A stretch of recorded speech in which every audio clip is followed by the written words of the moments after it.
ഈ ഒരു chicken rice എൻ്റെ മാസ്റ്റർ പീസ് ആയിട്ടാണ്. ഇതുണ്ടാക്കാൻ ഒറ്റൊരു പാത്രം മതി. ഇത് ബിരിയാണിയാന്ന് വെച്ചാൽ ബിരിയാണിയും അല്ല, മന്തിയാന്ന് വെച്ചാൽ മന്തിയും അല്ല, അതിൻ്റെ രണ്ടിൻ്റെ ഇടയിലുള്ള ഒരു സംഭവമാണ്. അപ്പോൾ ഇതെങ്ങനെ ഉണ്ടാക്കുന്നത് നോക്കിയെങ്കാ.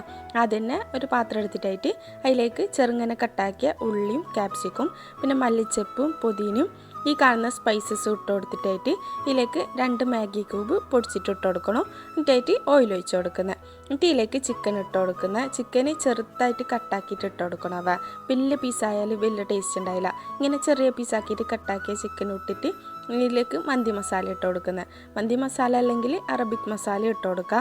എന്നിട്ടായിട്ട് നല്ല പാങ്ങൊന്ന് മിക്സ് ആക്കിയിട്ടായിട്ട് ഇതിലേക്കൊരു ഡ്രൈ ലെമൺ ഇല്ലേ അത് ഇട്ട് കൊടുത്തിട്ട് ഇതൊന്ന് കുക്കാക്കിയിട്ട് എടുക്കണം. ചിക്കന് മീഡിയം ഫ്ലെയിമിൽ വെച്ചിട്ട് നല്ല പാങ്ങിലൊന്ന് കുക്കാക്കിയിട്ട് എടുക്കുക. എന്നിട്ട് ചിക്കന് മാത്രം മാറ്റിയിട്ട് വെക്കണം.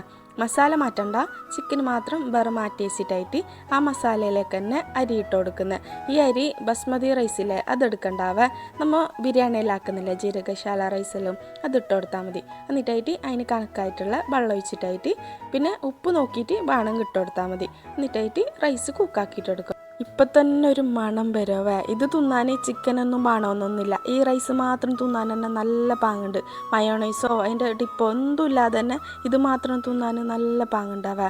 എൻ്റെ പുരക്കാർക്ക് ഞാൻ ഉണ്ടാക്കുന്നതിൽ ഏറ്റവും കൂടുതൽ ഇഷ്ടമുള്ള ഒരു ഐറ്റമാണ് ഇത്. അപ്പോൾ ഇത് മടിയന്മാർക്കെല്ലാം ഉണ്ടാക്കിയിട്ട് തിന്നാൻ കഴിയുന്നല്ലേ. ഈ ഐറ്റം നിങ്ങൾക്ക് വേറെ എവിടെയും കണ്ടിനാന്നറിയില്ല, ഇത് ഞാൻ തന്നെ ഉണ്ടാക്കിയ ഒരു ഐറ്റമാവേ. അപ്പോൾ എല്ലാവരും ട്രൈ ആക്കി നോക്കിയിട്ട് ഫീഡ്ബാക്ക് അറിയിക്കണം.